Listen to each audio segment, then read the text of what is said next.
Take away the fancy driver aids, take away the data readouts, even take away the safety measures. Now you're racing in 1978.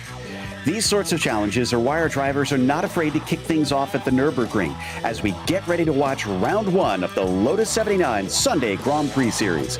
And see it all live here on the Global SimRacing Channel. Hi, I'm Joe Peak, and joining me in the booth is Roush Racing driver Joey Atterbury. Behind the scenes is our director Ryan Bauer, and he's using cameras provided by Dougie Beard. At 13 miles, there's a lot to go over at the ring, so let's step over to our track guy.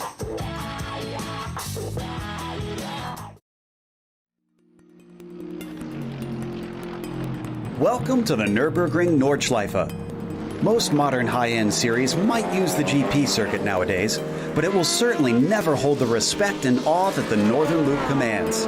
Though it can be and is usually used in conjunction with the Grand Prix circuit for competitions in real life, here on iRacing, drivers can harken back to a time gone by and just run the 13-mile behemoth this place is known for.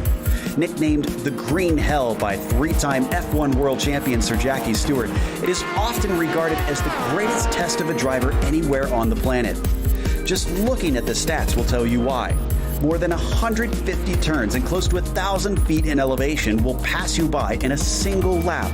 Simply memorizing the course is half the battle for most drivers, let alone being fast. It goes without saying that this place is dangerous. Many fast corners lack runoff. There's blind apexes everywhere, and in a couple cases, even modern cars will get airborne. The list of famous turns is pretty lengthy, but some of the more notorious are places such as fluke plots, miss hit miss, bravery corner, and of course, the ever-iconic carousel. It's not just the places where you've got to move the wheel that get attention too. The Dottinger Hoa stretches for more than 1.5 miles in length. While you would think this circuit would mainly be limited to the track days most gearheads flock to for a chance to lap the ring, it still sees quite a bit of wheel-to-wheel combat. The 24 Hours of the Nürburgring, the VLN Series, and the World Touring Car Championship all still take the track to this day. Many race fans consider this the mecca of road racing, and any driver who is able to push the limits here often quickly garners their respect.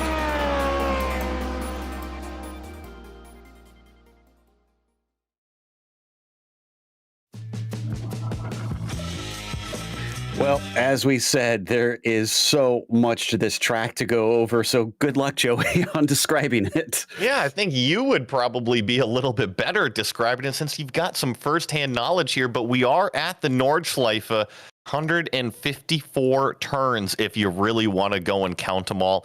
Just under 13 miles or 21 kilometers. And when we talk about the Nürburgring, it is always about racing the track. Yes, there's going to be other cars out there that you have to be faster than in order to win this race, but you cannot overstep your limit. There's so many areas in here. Not only are the walls incredibly close all the way around this place, but these low-slung Lotus 79 cars, you have to watch out for those tall curbs as well. And if you are going to try to make a pass around this place on anywhere other than the Dottinger Hoa, you better have coordination between yourself and the person you are trying to pass. Otherwise, it can end in tears for all parties. Well, last time, most of the parties winning, in fact, I think it was all the parties winning were Finns the entire season, with Pauli Partanen taking the championship. Those 28 points don't really do it justice. He had an incredible season, winning 6 out of the 12 races, half of it. He, Topi, and Jukka Tolinen, honestly, were kind of at loggerheads the whole season, all switching around on the podium positions before Pauli kind of ran away at the very end of it. Juho Rainen and Gernot Friesche, then the next two after those, with Dylan Freckleton winding up in 6th. Jason Clapper having an impressive one, finishing 7th overall in the points, considering he never qualifies. It always amazes me how high he manages to climb. But that is just the F1 championship. F2 is a little bit of a different story. Peter Konechny did find the top step of that F2 Drivers' Championship. Thomas Silbernagel gave chase, but look at how close it came between second, third, fourth, and even 5th place. Bjorn Ackerman, who also does a ton of the Lotus 49 stuff. Shady Ahmad, Sam Ryman. There's only about a dozen points separating those, 4 or 5 drivers right there. So incredibly close between the F1 and the F2 championship. You also have Miguel Moreland, Andrew Thomas, Cam Porter, one of the regulars, as well as Keith Herner. They tied. Looks like tiebreaker went to Cam Porter, and also AJ Roper. It's always fun watching these Lotus 79 drivers kind of accelerate out of the F2 standings and into the F1 standings eventually. Absolutely. And, well, they're going to start that up today and see if they can maybe jump up by the end of the season here with round 1. Only 6 laps, of course, because this track is so long. Open setup series. I imagine it's going to be difficult to try and take that wing out, considering you want to have a good handling car around this track, but you also cannot be slow. You can't afford to be slow along the long straightaways. So it's going to be a huge compromise. A drive-through penalty at 17 incidents and a DQ at 25. Nobody's going to be talking about that if we're honest, because if you have 17 incidents, everyone's going to be more amazed that you could do that and still have a whole car at this track. So they are in the midst of warm-up. Qualifying has already taken place, and they are just about to line up here in just a moment. So we'll go through that starting order here with 3 splits today. There is a lot of drivers out there, and up on the top step of this grid, it is going to be Topi Kortaniemi. Not a huge surprise on that one. Steve Bycroft, who is very good at this track, is starting on the front row with him. Juho Raina will be P3, and Jukka Tolinen will be 4th. And it's Jacob Reed in the 5th position, followed by Gernot Friesche in 6th. Kimmo Viekainen will be P7. Oye Zamaloa has jumped over from the Lotus 49s and started showing up both here and in IMSA Vintage. He'll start 8th. Pechal will be 9th, and Hugh Haycock starts 10th. Leo Sequeiro here in 11th place. Francois Martel in 12th. Timothy Vaughn in 13th spot. Ricardo Ruiz 14th.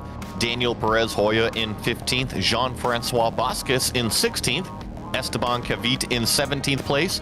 Gary Ho in 18th. Ian May in 19th. John Stevens in 20th. And just a few more here. Robert Simpkins, Lucas David, Timothy Vanderbridge, and Pablo Suarez. And looks like the lights are now up. You can hear the engines revving here at the ring. And the green flag is out as they take off towards Sabine Schmitz, the first corner in this layout. And so far, it's a great start for Topi, who pulls away. Somebody spins off to the side there, but it looks like they're off the racing line, so we're going to get through clean. I believe that was Francois Martel going around there, but it is Topi, Juho, Yuka, your top 3 kind of running away. But I see this black number 2 car, Topi, already extending that. Got about 10 car lengths on 2nd place. He's going to want that, as we'll see on these long straightaways. The cars will start to really tow on one another. Big slide from Jukka Tolinen there, coming down into High Oaks. But now they start to unleash the power of these cars. Unlike the Lotus 49s, they will stay planted on the ground through fluke plots. Yes, the downforce, these tunnels on the car will suck them down with all of that aerodynamic aid. And something else I've noticed with this new damage model, Joe, look at all these magnesium floorboards these cars are running now. Yeah, sparking quite a bit as these things certainly have to be as close to the ground as they can. And this is a bumpy track, so you're going to see a lot of that out there. Hopefully they don't damage it too much. Another big slide as the tires get up to temperature. This time it's Juho Raina, and he's going to lose 2 positions. You got to be careful here, especially in the tire warm-up phase. The Nürburgring, especially the first, I would really say the first third of the sector here. It's shorter corners. You don't really have a lot of time to warm up these tires, but here we go.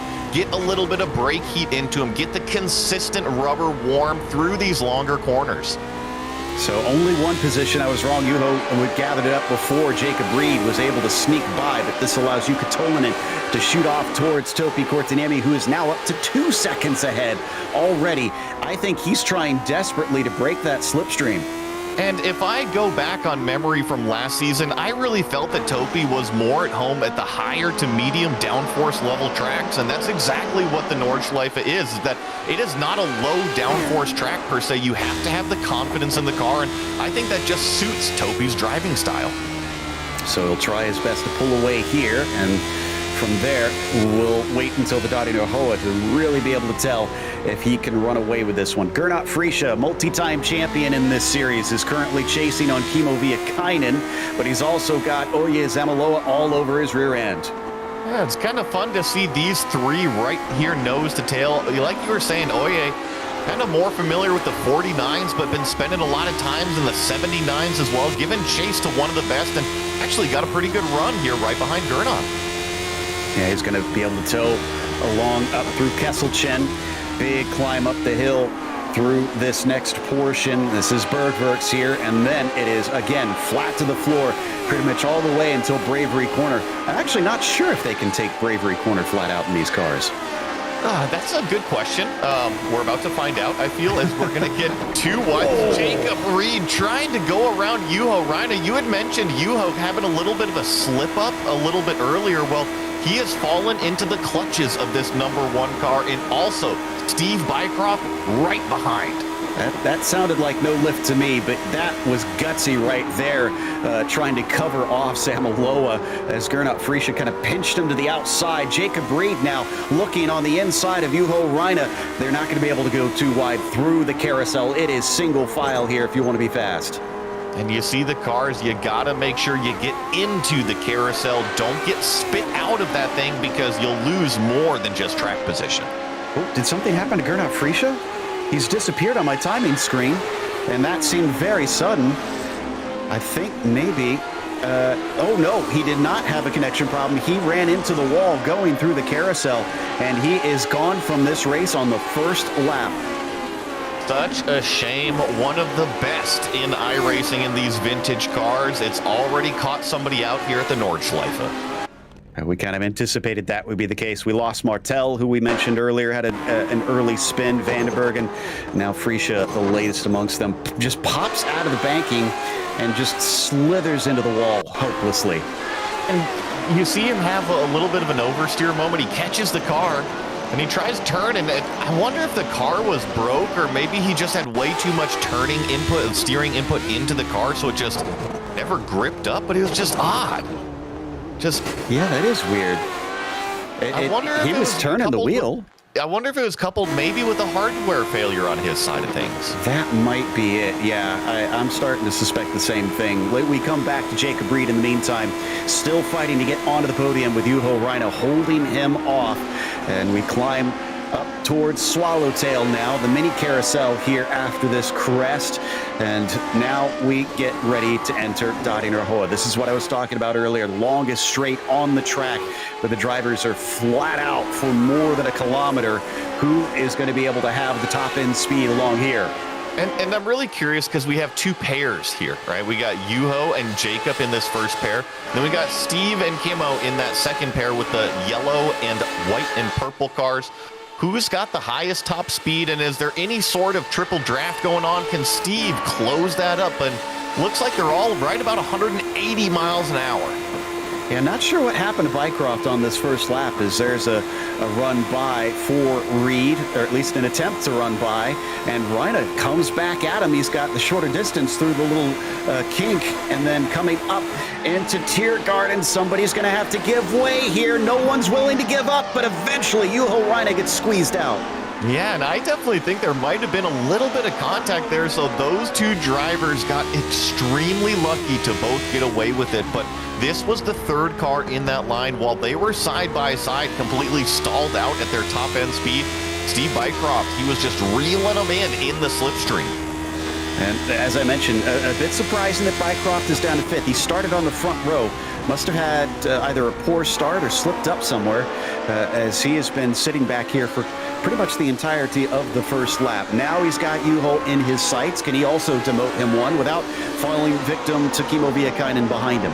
And about the Nürburgring, the Nordschleife, people put in a ton of practice time, a ton of just turning laps around this place. However, when you put all of these cars on the track at the same time, you got to deal with the dirty areas. We see Ricardo Ruiz just get up on one of those curbs. I mentioned how high some of those curbs were. Well, he bottoms it out. He's got no tires on the ground. Yeah, and there's the new damage model showing itself. Unfortunately, in 78, they also didn't have tire tethers, so you will see them bounce off the car. The good news is, unlike real life, there's only a very short period where other cars can hit that. Just because of netcode, they don't want it to unfairly think that it has hit another car. So they might be scared by it, but after about a second or two, they don't have to worry about damaging themselves. I think the big story that I'm seeing here, once the car has warmed up, is this right here. Kimmo Viilakainen, he's all over the back of this yellow number 4 of Steve Bycroft. He fell a couple positions there, but then he gained one more from where he started. So I think that he's kind of pointed the right direction now that the tires are warmed up. He's found his little train here, and it'll be interesting to see if he can actually make some passes. Yeah, and that's a good point. We often will talk about how these cars will behave differently from the start of a stint to the end of one. So maybe this is a case where some drivers did set up a car that's a bit nervous at the start so that it is more solid over the rest of the race. It's all kind of in the give and take, and it goes to the downforce levels, it goes to the tire pressures you start with, it even goes to the ride heights. So you just have to be aware of what you are doing, and if your car doesn't come in quickly at the beginning, don't be aggressive, as we watch Daniel Perez Hoya try to show the nose down on the inside for 13th place. Wasn't quite there. That would have been a brave move there coming into Defense Valley, but no dice on that one, as Timothy Vaughn will hold him off just ahead of them. Oof, there's a big slip from Esteban Cavite in the number 20. He gathers the car up in time, but now he's under pressure too. Yeah, it's Timothy Vaughn in the orange car. Daniel Perez Hoya is the third car in line, that white car, and it's Esteban Cavite. That's the blue and yellow car leading the way, and this is the crucial corner, Joe. I feel like you got to put the power down, otherwise you have a poor run all the way up this hill. Exactly, and it was a great exit from Esteban. He jumps away from them slightly, but he's going to start giving them a big tow as these things cut a huge hole in the air. And now, yeah, you can see that Timothy Vaughn is regaining that ground, but so is Hoya. It's the downforce levels. Oh no, and we got a car parked on the side. Oh, and this is, look at, here come the cars right up next to it. We're going to get a GSRC replay here. Side by side with Kimmo Viilakainen, and just shoved off the track a little bit. Well, the Moot curve, which literally translates to Bravery Corner, unfortunately went to Kimmo Viilakainen. I guess he was the braver of the two, or at least had the track position. And it's tough, you know, until we get 100% of all of the replay views. It is just so tough to pass around the Nordschleife. I mentioned it, you have to have basically a handshake between each one of these drivers to leave enough room for each other. Ooh, and we might want a replay of Juho Raina after this. Just moments ago, maybe about 30 seconds ago, had his own off and got away with it. Again, that is stunning at this track, because we've seen just slipping over a curb and straddling it can often mean it is race over. Here it looks like we found it. Here, let's watch on board with Juho. He does straddle the curb, I'm pretty certain here. You see how tall the curbs are? I believe it's through this right-hander right coming up here. As we go down the hill. There it is. Wow, I don't think he lifted either. I think he kept his foot in it. And I mean, you saw him using all of the curbs going up into it. So these drivers, they're having to use the track plus the curbs, but which curbs do you use? Which curbs can't you use? And as you see there, you have to be very careful about the rejoin if you do overstep the limit. And somehow it worked out for him. He's still in fourth place. Viilakainen is starting to catch up to him now. So we'll have to make sure that he doesn't make another one of those mistakes, not just because it could send him off, but he could lose a position. Hoya looking up ahead at Timothy Vaughn. And I'm trying to figure out, does that wing look a little crooked? I think that's what we're getting reports of, is that maybe Timothy Vaughn has a little bit of wing damage. And now that we see it, yeah, Joe, I would say that's not level. No, that is definitely a little bit beat up. Kind of surprised. It looks like the fasteners have not been hurt too badly, because it looks like it is solidly in place, but just kind of crinkled it. Now Here comes Hoya with another big run, but we saw before, drivers tend to stall out when they get into clean air. He's waiting until the last moment to pop out so that he has as much momentum as he can get. But that BMW liveried Lotus starts to slow. He's just about there, and he's ahead. And I think the only reason why he was able to clear it is because of the damage that we see on the back of Timothy Vaughn's car. He was about 1.5, 2 miles an hour down, and that's all it takes to really just get held up on those straight lines. So now he sets his sights on Esteban in front of him. We jump over to Kimmo Viekainen, who is caught up to Reina yet more. Does look like this car is faster as it goes. This purple and white Raccoon Racing number 10 is starting to apply pressure now. Not only are these two Finns battling, but Joe, the other thing that has caught my eye here in the matter of probably the next half lap or so, Jacob Reed has reeled in Jukka Tolvanen for that second place position. Okay, I have to admit, I did not expect that. Jacob Reed looks like he is really on it today, and maybe using a bit of the force to try and run down that number 6 as we hop on board, looking over the helmet, down into Ehrenberg, heavy braking to this corner. Well, and using that slipstream there, you're always going to have the advantage on the top end. We were hearing about 2 to 3 miles an hour here as he's sitting pretty much just in that dirty air, but on the straight line, dirty air is okay. It's just kind of pulling you along where you don't want the dirty airs through some of these faster corners, and it looks like Jacob Reed has a solid setup underneath him. Definitely the faster, more aggressive of the two right now. We'll see if he tries something, or if he does or does not, because maybe there is no try for Jacob Reed, as he's got half the race to go. And coming through into the downhill section, this is where he's going to have to sit patiently, because there's just not really any heavy braking zones in this portion. It's got to be frustrating. Now, I don't do a whole lot of racing at the Nürburgring, but imagine having a car and you're faster. It almost feels like Martinsville, if you're familiar with oval racing, that there's no room to make a pass, even if you could make a pass. Oh, both of them into the grass, coming out of hit, miss, hit. And they managed to get away with it once again. I'm kind of surprised how many cars we've seen been able to dip into the grass and not send it flailing into the Armco. But again, I would not want to do that too much if I was inside the cockpit. He stays within about 0.3 of a second. You do see that, but I think we've got about 6 cars that are no longer running because of it. But look at Gary Ho. This is a train of 4 cars. It starts with Esteban Cavite up front, who we were documenting earlier. Daniel Perez Hoya, Timothy Vaughn, Gary Ho. They are all involved in this battle for what would be 11th place. Yeah, great stuff here, but at some point, someone's going to have to try and do something on Esteban and get by, because it looks like he's forming a bit of a train. Back to Jacob Reed now. He's closing in on Tolvanen. Last time we saw something like this happen, a car got shoved into the wall, and I think Jacob Reed is showing a little bit of that patience once again, although he goes very far through Bravery Corner and just gathers it up. Yeah, you saw that too, and he just barely kept it on the racetrack. Now they both slow it down. Jukka, a little bit of a slip up through the apex there, but all he's got to do is make it through this carousel nice and clean. This is always one of the trickier corners. If you overshoot that entry, it just spits you out, like we saw Gernot Frische and Jukka Tolvanen even just hanging it out on the very, very end of that. I gotta imagine both of these drivers are running at 10 tenths right now, because they don't want to have to deal with one another any more than they have to. And Tolvanen trying to see if he can break away at times. Looks a little bit quicker in some portions of the track. That's one of the things that fascinates me about this place, Joey, is you know, at most tracks you'll see, oh, well, this person's strong at this point, et cetera, et cetera. But the ebb and the flow, because there's so many different points at which drivers could be strong or weak.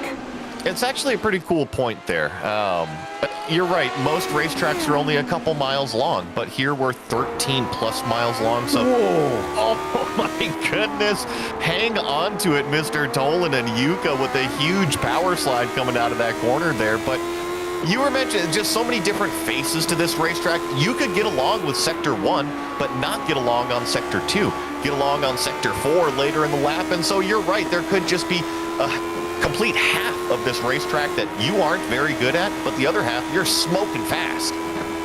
Right now, it does look like Jacob is pretty darn fast as he gathers up to the back of him, but has to back off by the time they get to the braking here at Swallowtail. Now coming up into the carousel, the mini carousel, once again trying to duck it down as close to the inside as they can go, getting on the throttle, as it's going to be critical to be flat out pretty much from here all the way to the end of the Dottie Nurhoa.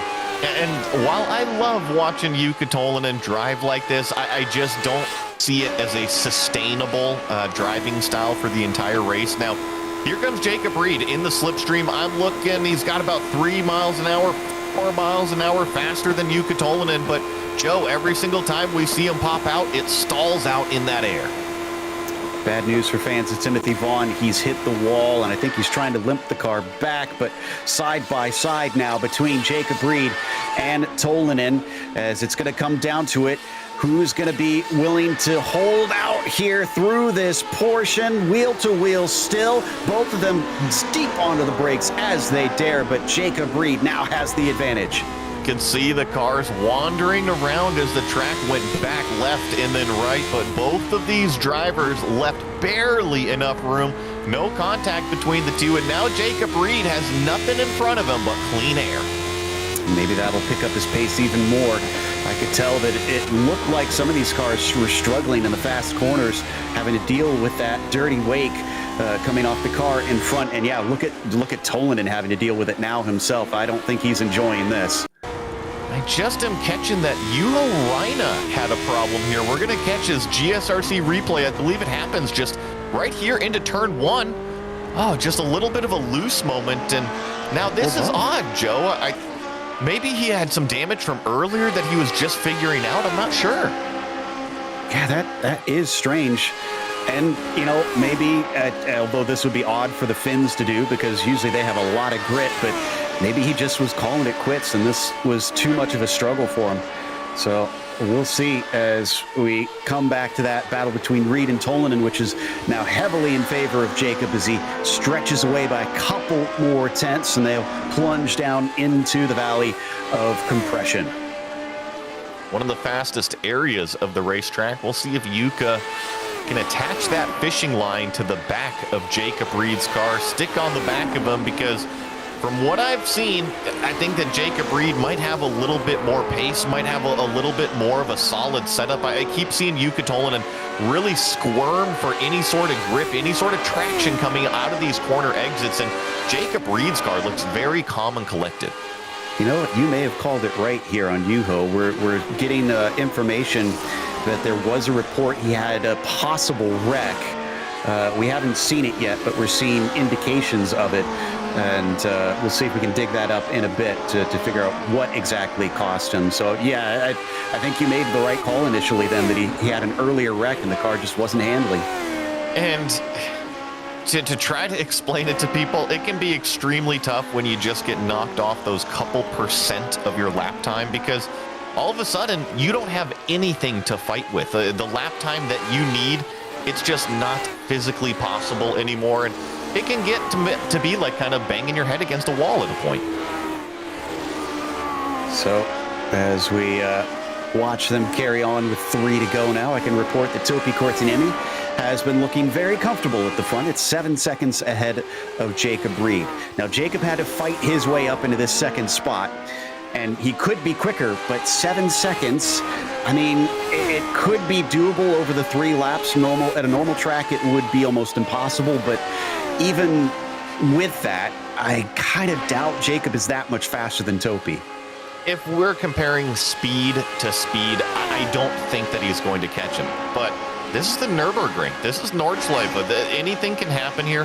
One little slip up on just even one of these corners, Jacob Reed will be literally on the back of Topi Kortaniemi. So I feel like it's more, once again, racing the track, staying within your limits. And as long as you do that, then yes, I feel like Topi should be safe. Let's give a little bit of a ride along with Topi Kortaniemi, who currently holds that lead. We're across the top of the mountain with him now, so let's see amongst the highest points of this racetrack and see what it sounds like and what it feels like to be the quickest on track.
That's incredible stuff as he unleashes the power of that Ford Cosworth one. Unfortunately, a rare mistake from Jukka Tolinen here has cost him the race. Another driver that gets beached on the curbs and winds up in the wall. And I'll be honest, this is definitely a part of the track that I've always hated driving here in the sim. It's called Swallowtail. This is through the Beloff S's, this portion, and the right-left sequence is Swallowtail. Right up here, it's very fast, and you have to get on the brakes late here, Joey. And you see him just run a little bit wide, and look at how tall that curb is. He straddled that curb. All of a sudden, the car is high-centered. None of those tires are on the ground, and there goes the grip. Unfortunately, it ended in the wall. So another victim. We're down to, it looks like, 16 cars left racing out of 24 starters. They're definitely been gobbled up quite a bit. Esteban, who I mentioned has been leading a train, is no more leading a train. Hoya has passed him, but the others, I think, have actually fallen by the wayside because Timothy Vaughn had his incident. I'm trying to remember who else was trying to chase him. I see Gary Ho is also out of it back there. Yeah. Daniel Perez Hoya, I think, got around Esteban out here. So it's just dissolved a little bit from that four-car train that we were seeing. Absolutely has. Not too shocking, but credit to that number 20, who also, I love his paint scheme because I know it is one of the default paint schemes that you can use within the sim and not a custom painted one, but just reminds me of those 80s Krakow Indy cars that I grew up watching. Let's see what happened with Gary Ho. Oh, somebody else had a problem. He reacted poorly. Oh, and just destroys his machine. Holy smokes, thank goodness this is the virtual world, but we are getting the new damage model on full display. You see the wheels going flying everywhere. So Timothy Vaughn just clips that curb first and really upsets the car. And then Gary Ho pretty much just right after that, a couple 100 yards down the road. Yeah, that's one of those things, you know, we usually talk about target fixation, but this wasn't target fixation. You just, I guess, reacted and didn't anticipate what it would do, where it would put him on track, because he barely clipped that curb. Well, and these cars, they make a lot of the downforce from the tunnels, and we see them really bouncing and jumping around through this specific section. So it tells me the cars are nervous. You really got to be kind of white knuckling the wheel through there, and if you're not on top of it, this is the result. Yeah, sometimes that just happens. Things happen very, very quickly in this car. But I have to also give credit to those who, as we've mentioned earlier, kind of jump between vehicles a little bit. Hugh Haycox is one of those. He usually races in the IMSA Vintage Series over in the Audi GTO, which is completely different in how it makes its grip. Gernot Friesche is a regular here, though, as we ride on board. He's back in the car. It looks like he's repaired it and running the 16th. But we mentioned Zamaloa. I've seen him usually in the 49s, but now he's been racing in the Camel cars over in IMSA Vintage, as well as here in the Lotus 79. So he's gotten bit by the bug that is these really raw, simple cars. And I don't think it's necessarily just the cars and the racing. I think it's the people. It's really the community here in these vintage series. As you progress up through from, call it the F2 driver standings with the lower I rating all the way up into the F1, you get to know all of these competitors as you come up. And trust me, they show up every single week. It's the same group of drivers, and they always welcome new faces. So if you decide to come out here and race with the 49s, the 79s, or what is now the IMSA Vintage Series, I think that you'll find familiar friends and familiar faces that are all there for the same reason too. Yeah, definitely some of the best communities. The only other ones I've ever heard compared is the Spec Racer Fords have often been touted as one of the most welcoming. But yeah, my experience in these older cars has always been that the drivers will basically, they want you there. So they're not going to try and chase you off. They're not going to withhold information. They will help you as much as they can. And they love seeing people progress, such as Hugh Haycox, who is up 5 from where he started. definitely has gained a few. He's not the hardest charger. That right now is Lucas David and Pablo Suarez, each up 11. But once you get up to the higher positions here, it's so much more difficult to gain those spots. It can be. The higher you climb, the more difficult the competition gets. So you're right. Hugh Haycock's having a terrific run, up 5 positions. Although I think our biggest mover is a Jean-Francois. No, it's actually Lucas David back here in 11th spot, up 11 positions. Isn't that convenient? Yeah. The number 19 too, so he's actually going to get quite a bit of iRating. Esteban, I think, does him one better at number 20 in 10th place, so both of them are going to be picking up quite a bit. And honestly, I think that ties in with my experience racing here in the virtual world. Is I always seem to pick up iRating and safety rating at this track. Not me, Joe. Definitely not me. But hey, you know, it was just this year, I believe, that you were over at the Nürburgring. I got to ask you, what was your favorite section of this racetrack when you actually got to see it in person?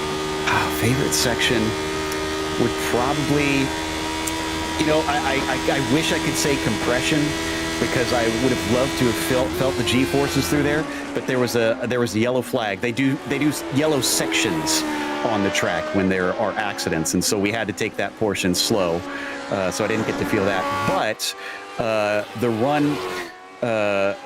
run through miss hit miss definitely kind of made my eyes pop open because it is very fast through there, and there's very little runoff. Same thing at the beginning of the lap, because this is the industry farting that they're on here, and we ran the tourist fart, which starts here on the Dottinger Hoa, and so the first braking zone that you go into is up into Tiergarten. Well, they try to scare people on that, and so I kind of knew what was coming, but him accelerating away, it was in a BMW, and coming into that S's chicane section and then getting on the brakes, you know, my hands suddenly went to the side of the car a little bit, going, oh, wow, he knows what he's doing.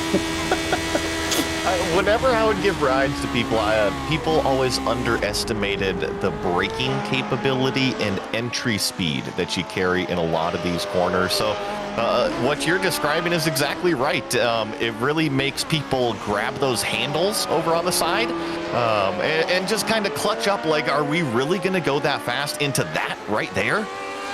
Well, and, you know, the other thing is the sim does a pretty good job of modeling things, because obviously it's one-to-one with how it is, but on monitors and even in VR, it doesn't really do it justice of what the peripheral does to your sensation of where everything is. The thing that struck both, because my dad and my brother were with me, all of us were kind of shocked that everything felt incredibly cramped and claustrophobic. When we say the walls are close, everything feels tighter to you in person. And how narrow did that racetrack feel? Oh, very narrow. I mean, it feels like a 2-lane road. Yeah. It's unbelievable.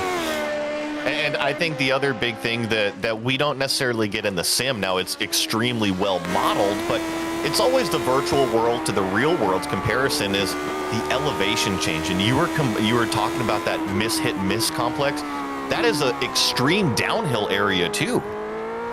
Yeah, it is down into the braking, into Defense Valley. It definitely takes the cars at a heavy rate down towards what feels like a dead end, and then suddenly the car has to turn down into another cove. But uphill through Castle Chen, also quite fast, as I believe we're going to be seeing that in just a moment here on board with Jacob Reed, who I can report, by the way, did not catch up to Topi Kortinem. In fact, Topi stretched away by another 3 seconds here. It's a 10-second gap. It's extremely impressive what Topi has done. I'm looking at his lap times right now. It has consistently gotten faster and faster and faster. There is not a single lap that is the same time or slower. It is continuing to just drop the time. I guess you burn off a lot of fuel over a single lap here. I mean, there you go. There's a good visual of how big this place is. That's just a small portion of the track we're looking at here in this overhead view. And I mean, look at these times here. You see Jacob Prix just consistently losing 1 second, 1.5 seconds, 2 seconds on lap 5. And it's just that consistency from our leader, Topi. And we haven't talked about him a whole lot ever since he got the lead. And I mean, he's just on cruise control. Indeed. So just half a lap to go here for Topi Kortsiniemi. And he'll start this one off with a win. Remember, he lost out on the championship last time. He was fighting hard with the teammates of Jukka Tolvanen and Pauli Partanen. No Pauli here today, but Tolvanen, unfortunately, was not able to hold out. And the last remaining survivor of that Finnish trio is Topi. Boskus up here in 8th position. A gain of 8 spots. Again, a very appropriate run for him. Been trying to chase Sequeiro in 7th, but he's got about 4 seconds to make up in 1 lap, so not looking likely. As we do round out this final lap, I know that I actually am seeing over in the iRacing chat, and oh my goodness, Topi Kortsiniemi sideways on the racetrack. He just wrecked the car. I wonder, can he get it pointed the right direction? He had 10 seconds, Joe. It is now evaporated down to 4. Wow, he did hit the wall slightly, but as you said, he was able to get it back on track. How damaged is the car? 3.7 seconds. That could disappear if the car is limping. Let's watch and see what happened to it. That's one of the places where you can get just a teensy bit of air in these machines over Flansgarden. And just once again, like I said, putting the wheels in the grass puts you in such a danger zone. Just taps it. I think he got away with it. Joe, it is down to 2.2 seconds between Topi and they are on the Dottinger Hoa. Can he make up the time? I just don't think that there's enough racetrack left. No, I think if it happened maybe half a lap earlier, Jacob would have caught up to him. Maybe he damaged the bottom of the car. Maybe it's hurting his straight line speed here, but whatever the case, he is just too far back, and it's got to be frustrating. Jacob will have known from his relative box that it's coming down very quickly, so he would have known something happened, and he could see him now on the long straight, but he can't do anything about it. As they come around through the last couple corners, T13 is the last one, the right-hander here for Topi Kortsiniemi, who will win in the end, despite the scare here at the Nürburgring. Even had the little victory wiggles there at the end. Jacob Reed and Kimmo Vilakainen will round out your podium. As we watch the rest of these cars, this is the number 7 car of Hugh Haycock's coming to take the checkered flag. Yeah, in fact, top 5 really kind of ran away. Pechol in the number 15 car was about 16 seconds behind at the line. In fact, he hasn't even come to the line yet as the rest of the field tries to wrap it up. And normally we try and cover a lot of the racing, or at least give the cars until the end. But I think the last one we're really going to see worth following is Simpkins and Suarez, who are going to battle here in 12th and 13th. This is that battle that you were just mentioning right here on the Dottinger Hoa. This is Pablo Suarez in the draft right behind Robert Simpkins. He's closing it in, but it's all going to come down to that brake zone. We've seen these cars stall out when they go side by side. Oh, and Suarez has a nose ahead, but that doesn't necessarily mean anything. It's going to take bravery up into this braking zone, and Pablo does indeed have it, as he will be ahead of that number 23 at the line in the end. Great race between them, and that's going to wrap us up, but not for the show itself. We'll come back with the unofficial results as well as driver interviews after this. Racing isn't easy, but experiencing it is. iRacing puts you in the driver's seat with the industry's leading sim racing game. Drive on laser scan replicas of the greatest racing circuits from around the world.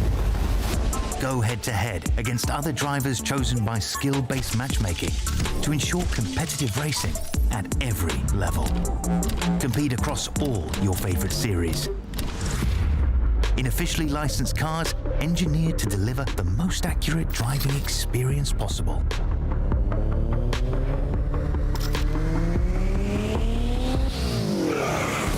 Join a race or host your own with players from across the globe. Race against the computer or in a league with friends. Feel the thrill behind the wheel. Visit iRacing.com.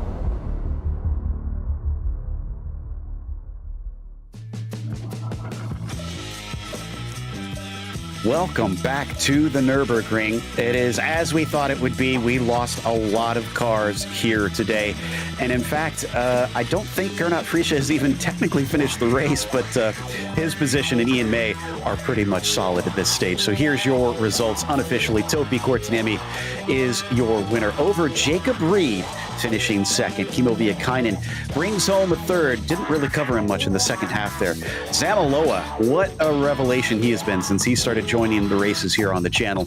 He finishes fourth today, and Hugh Haycock's up 5 spots to get a top 5. Petchal was in the 6th spot with Sequeiro in 7th and Boscas in 8th. Then it's Hoya P9, and Cavite wound up in the top 10. Then in 11th, we have Lucas David, one of the biggest movers. However, that went to Pablo Suarez in 12th place, up 12 positions. Started 24th, so great drive from Pablo Suarez there. Robert Simpkins going to come home in 13th place, chasing Pablo across the line there. Timothy Vaughn in 14th, and then comes the car first. Well, actually, he will complete 7 laps. Gernot Frische back there in 15th. Ian May will also complete the 7-lap Tolonen. Juho Raina, Gary Ho, Steve Bycroft, John Stevens.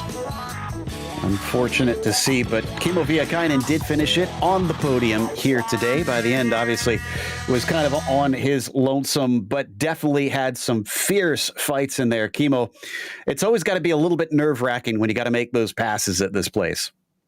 Yeah, that's not the optimal place to make overtakes, but I got a good runs and had to do something because I thought Steve was holding me up a little bit there, so I had to use all the opportunities I got because the race before I couldn't get past him. Yeah, I saw in the chat, we didn't cover it in the broadcast, but he sounded a little miffed at the whole situation. Have you had a chance to talk to him yet? No, I haven't talked to him, but I watched the replay of that situation. I think he just didn't give me enough room there. Well, we start off with perhaps one of the most difficult combinations that we've got here in the sim, the 79 here at the Nürburgring. Are you happy to see the other side of it? You're ready to move on to something else, or do you love coming here in these cars? I really love this combination. This is the best combination we had in iRacing, but of course we had to move on. Next week we have Suzuka, I think, and that's also pretty nice track, but there's nothing like Nordschliefe, I think. Well, again, starting off with a podium, great beginning to the season. Anybody you want to thank for this podium you've managed to grab? Yeah, big thanks to Jukka racing with me this week, and congrats to Topi and Jacob. Huge space up front, and thank you guys for making these broadcasts again this year. Well, thank you very much. That's Joey Atterbury, that's Kimmo Viekainen, who finished in third. I'm sure Joey would have loved to finish third out there in this race. There's no way I can drive that fast, Joe. Oh, come on. You don't give yourself enough credit. I know I rag on you, but you've got some speed out there. Actually, it does look like you will get to talk to the winner, who's finally joined us, Topi Kortiniemi. Topi Kortiniemi, have you caught your breath yet? Yeah, just last minute, notes is like you hold your breath for 6 minutes and then breath on the backside. That got my heart pumping. Now, what was it that caused it? Did you just clip that curb a little bit too much on the inside and that upset the car, or what do you think happened there? Yeah, it's just a lapse of concentration. I usually have, you're approaching the turn, you have the 3 treetops in the horizon. I aim over the right one, and when I see the apex, I turn it. But I just, for some reason, I didn't do that this time and hit the curb and then hit the outside curb. And then my cockpit was full of hands for a while and tried the 2-foot save. I think that worked because I just clipped the rear wall just a little bit. I got rear wing damage, so I wasn't sure if I lost the wing or did I have any grip in the rear. We saw that it was just a little bent out of shape there, but it actually seemed to provide you maybe 1 or 2 mile an hour more on the top end down the Dottinger Hoa. So, hey, it might have worked out there for you. But what was it that was clicks with you about the Nürburgring, this racetrack? Because you look at the lap time, there was nobody that was going to catch you. Do you just turn a lot of practice here? I don't know I did much practice, but I kind of know the track by heart, and I just got the setup working like in the first 3 or 4 tries. So when you got the setup working early, it's just easy. Then you just drive like you used to. Well, you certainly put on a clinic out here, and I'm happy that you're able to breathe again. You caught your breath. Anybody that you want to give a shout out to? Yeah, you guys and the 79 community and everybody watching. Well, that was Topi Kortiniemi driving the number 2 car today. Wow, what a save on the final lap. Still collects that checkered flag. Exactly. Any landing you can walk away from, I suppose. And it looks like we're going to wrap things up with that excellent interview with a big thank you to the Lotus 79 community for bringing us back for another season of coverage. And also thanks to the team today, Joey, Ryan, and Dougie. Make sure to check out our social media, our website, and our merchandise store. But also, don't forget to subscribe so you don't miss a moment here on GSRC. Next race, as was mentioned, Suzuka. That'll be on Christmas Eve, December 24th, next Sunday at 11:30 a.m. Eastern. But be sure to check out our other broadcast because the MX5 World Sim Series has the world finale at Laguna Seca at 4 p.m. Eastern. 12 months has been building up to this one. Until next time, though, race clean, race hard. We'll see you on the track.